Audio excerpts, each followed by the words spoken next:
ரமதான் வந்தால் தான் நமக்கு குர்ஆன். இன்னொன்றையும் சொல்கிறேன், ரமதான் என்பது வணங்குவதற்கு, ரமதான் என்பது ரமதானை வணங்குவதற்கு உள்ள மாதம் அல்ல. இன்று பலர் இபாத் ரமதான், ரமதானை வணங்குபவர்களாக இருக்கிறார்கள். ஏன்? ரமதான் வந்தால் பள்ளிக்கு போவார்கள்,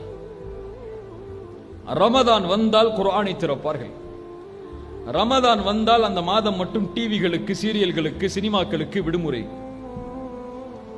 ரமதான் வந்தால் தான தர்மம் செய்வார்கள். ரமதான் வந்தால் அல்லாஹ் அல்லாஹ் அல்லாஹ்வுடைய வணக்க வழிபாடுகளில், குர்ஆனை ஓதுவதில், தஅவாவை கேட்பதில் ஆர்வம் கொண்டு உட்கார்ந்து இருப்பார்கள்.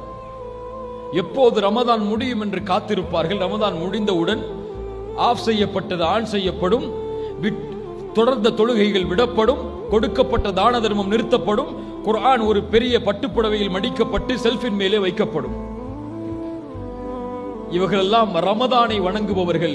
இவர்கள் ஒருபோதும் அல்லாஹ்வை வணங்கியவர்களாக மாற முடியாது.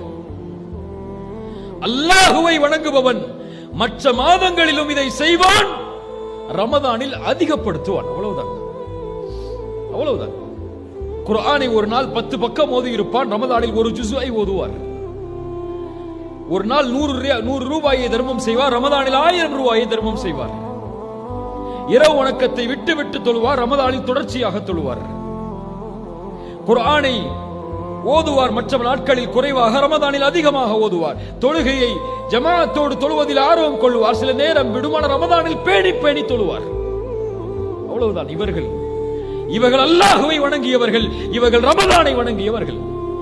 எப்படி அடையாளம் தெரியும்? நாளைக்கு காலையில ஃபஜ்ர் நமக்கு தொழுதோம்னா நமக்கு அடையாளம் தெரியும். அவ்வளவுதான். ஒவ்வொரு தொழுகையும் ரமதானில் தொழுதது போன்று ரமதானுக்கு பிறகுள்ள மாதத்தில் தொழுதால் அடையாளம் தெரியும். அல்லாஹ் பாதுகாப்பானாக.